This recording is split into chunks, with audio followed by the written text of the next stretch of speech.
want to talk to that person. Not whether or not the ARB did, because the ARB actually did talk to that person. My question is, wouldn't you want to talk to that person if you were investigating Benghazi? Well, I promise it is not a trick question. The answer is yes. You would want to talk to the person who authored that email. And as you just said, Mr. Chairman, the ARB did. Yes, and the co-chair of the ARB called your chief of staff and told the author of that email not to go to Congress. That's my point.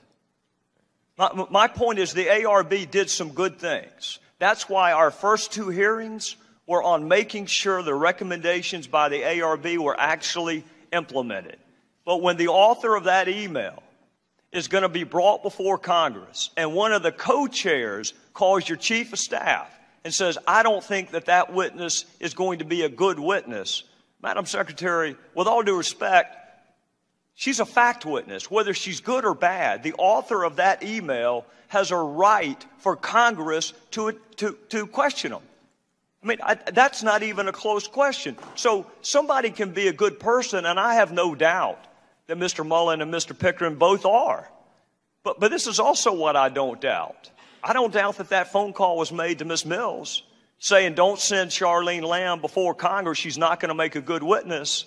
And I don't doubt that there's not a transcript from any of the ARB interviews. And you may say, well, why does that matter? If you're going to write a report, and you want to write a report with specificity and particularity, you have to cite the transcript. And I can't tell you a single question that was asked of a single ARB witness because there is no transcript. So my point is not that the ARB did a bad job or a good job. My point is from a standpoint of a serious investigation, it was an inadequate job. And I want to hopefully prove that to you. There used to be a stack up there when Mr. Smith was with us about all the previous investigations that Congress and the ARB had done. Did any of those previous congressional investigations or the ARB have access to your emails? Mr. Chairman, first of all, the witness you were referring to did appear before Congress. That was not my point. But your implication was that that witness was stopped from going to Congress. No, in fact, that did not happen, Mr. Chairman. No, she definitely came. Yes. No, that's not my implication. My implication is the co-chair of what you call an independent accountability review board was calling someone he was supposed to be investigating to say, please don't send that witness to Congress. They're not going to show up well. That's my point. My point is, how can you consider that to be? I mean, well, have you ever heard of a judge calling the DA or the defense attorney and say, don't call that witness? I really don't care what you all say about me. It doesn't bother me a bit. I do care a lot about what you're implying about Admiral Mullen, and I will not sit here and hear that. Well, Admiral Mullen served this country with great distinction. He served the State Department with great distinction in being the co-chair of the Accountability Review Board, and I think his work speaks for itself. Well, and I'm sorry that the important work that was done by that board is held in such low regard by some members of this committee, and I deeply regret it. Are you doubting that he placed the phone call? Is that the purpose? I know nothing about the phone call. Well, I do, because he testified before another congressional committee. He admits it was a mistake, Madam Secretary. I don't know why you can't. Well, he admits it was a mistake to call and say, don't send a fact witness before a congressional committee. Well, I think that doesn't mean he's a bad person. It just means that when you hold up the ARB as independent and your chief of staff picked most of the folks on it, Patrick Kennedy had a role in picking some of the folks on the ARB, despite the fact that some people think Patrick Kennedy may have also been involved in approving or not approving. If you need to read a note from your lawyer, you're welcome to, Madam Secretary. No, it's just hard to sit here listening to the comments you're making about someone that I consider to be a great American. If he said he made a mistake, that's even more proof of what a fine gentleman he is and what a great public servant he's been. It doesn't in any way, what you're saying, impugn his service for 40 years and certainly not his service on the Accountability Review Board. I can't help it, Mr. Chairman, that you all don't like the findings of the Accountability Review Board. We had I can't help it that you don't like the findings of all the other hearings. congressional committees. We had 2 hearings where we did nothing but discuss the implementation of the ARB findings, Madam Secretary. So with all due respect, we've had more hearings about the ARB findings than we have with you. So don't tell me that we don't care about the ARB. We had 2 hearings. My point is this. The ARB nor the previous congressional investigations had access to your emails, did they?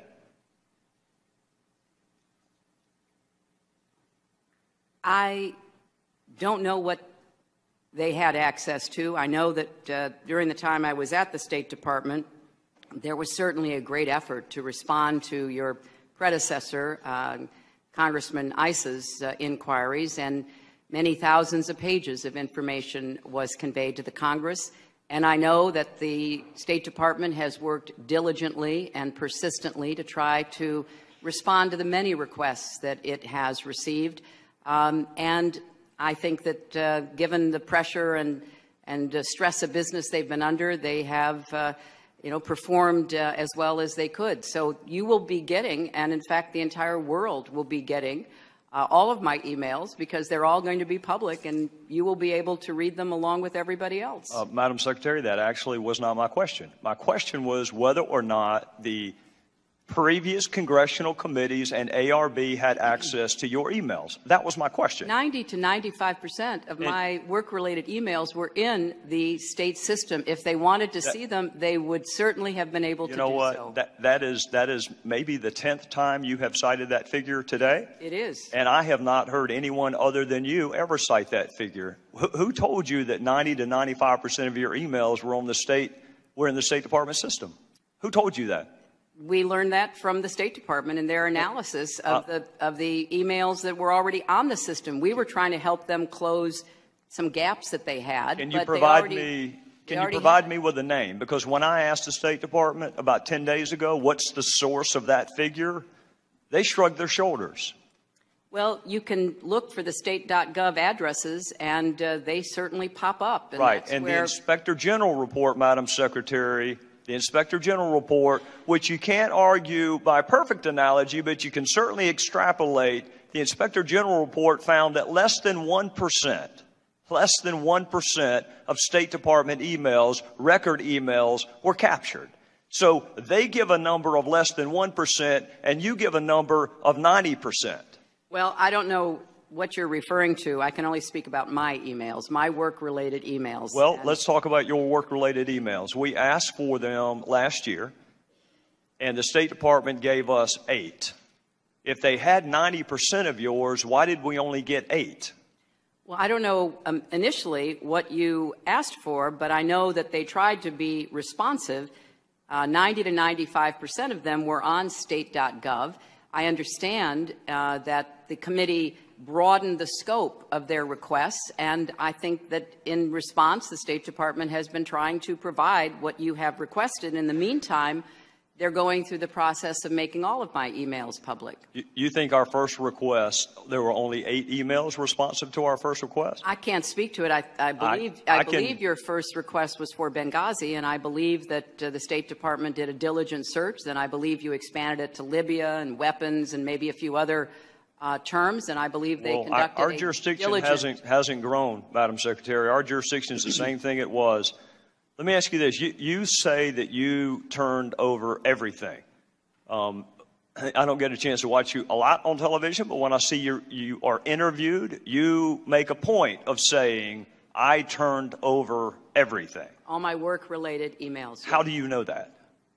I know that because there was an exhaustive search done under the supervision of my attorneys, and that is exactly the outcome. We turned over every work-related email. In fact, as somebody referred to earlier, we turned over too many. In the State Department and the National Archives said there were 1,246 out of the 30,000 plus that they've already determined did not need to be turned over. And you have a really good group of attorneys, which makes me wonder how they missed 15 of them.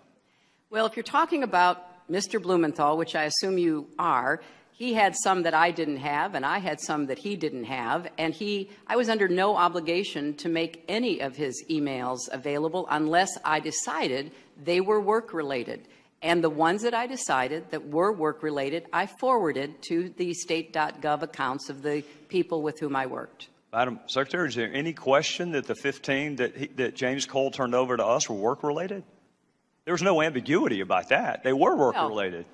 Well, they were from a personal friend, not any official government, not any government official, and they were, I determined on the basis of looking at them what I thought was work-related and what wasn't. And some I didn't even have time to read, Mr. Chairman. Are you telling me the 15, are you telling me that the 15, I will tell the gentle lady from California that I'm going to take a little bit extra time, just like everybody else has, and we can either do it this round, or we can do it next round. May I make a simple inquiry about how many more minutes the chairman plans? The fewer the interruptions, the quicker I can get done. I'll put it to you that way. Okay. How's that? I'm just the 15. Mindful of the time. My question to you on the 15 is: did your lawyers find them and decide that they weren't work-related, or did they not find them? Well, I don't know why he had emails I didn't, and I don't know why apparently I had emails he didn't. And all I can tell you is that I turned over every work-related email in my possession. All right, I'm going to make two more observations, and then we're going to call it a night. The first observation that I would make is that when you speak to the public, you say, "I turned over everything." That's, for the most part, a direct quote. When you talk to the public, you say, "I turned over everything." When you talk to the court, you say, "While I do not know what information may be responsive for purposes of this lawsuit, I have directed that all my emails on clintonemail.com in my custody that were or potentially were federal records be provided to the Department of State and on information and belief that was done." Why the different explanation depending on who you're talking to? Well, one is a shorthand, Mr. Chairman. Well, why not just tell the court, "I turned over everything"? Well, you know how lawyers are. They use more words, perhaps, than they need. Trust me, I know that, and they charge you for every one of them. Yeah, I'm well aware of that, Mr. Chairman, and the clock is ticking. Well...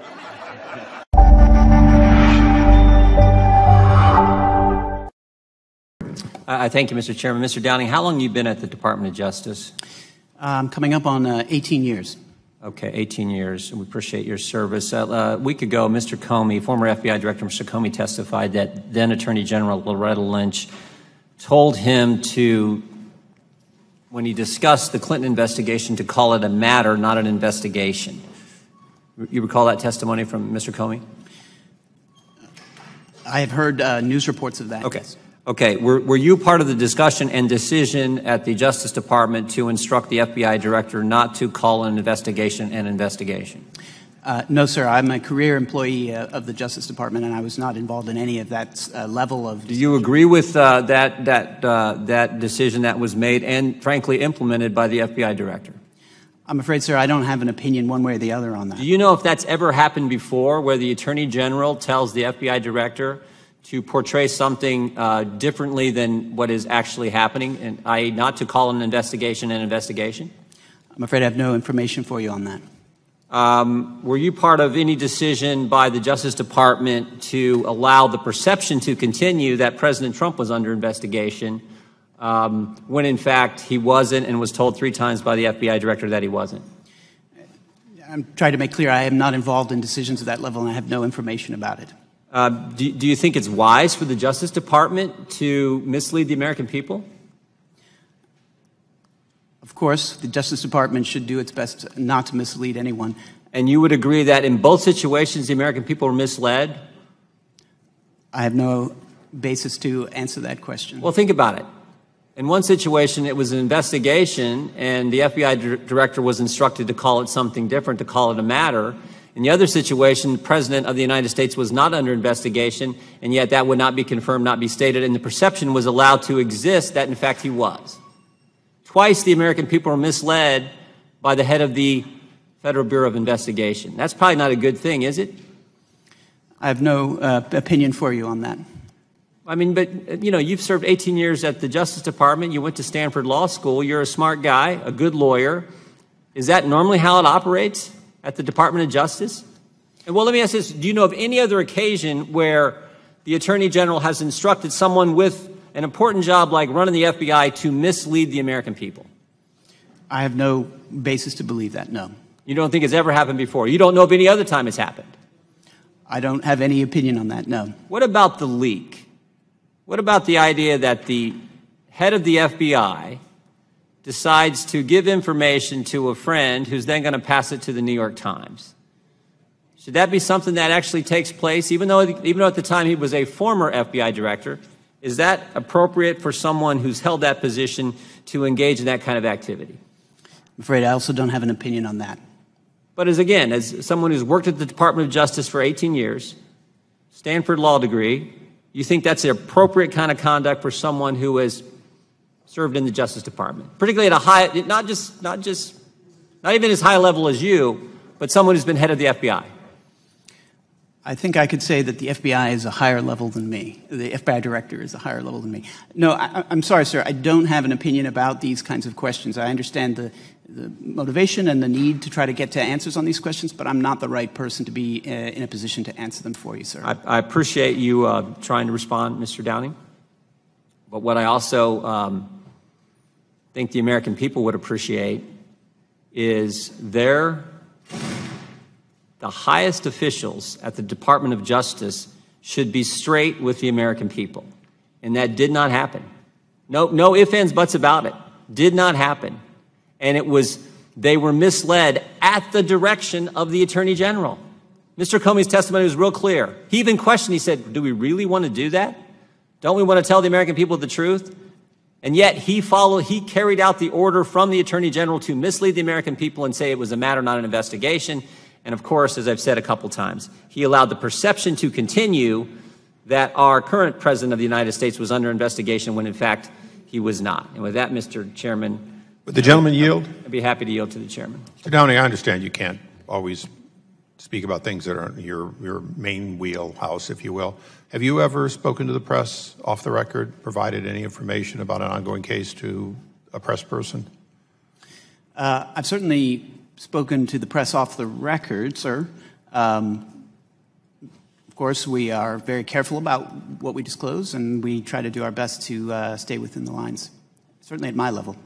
Okay, so I'll take that as a yes. Thank you.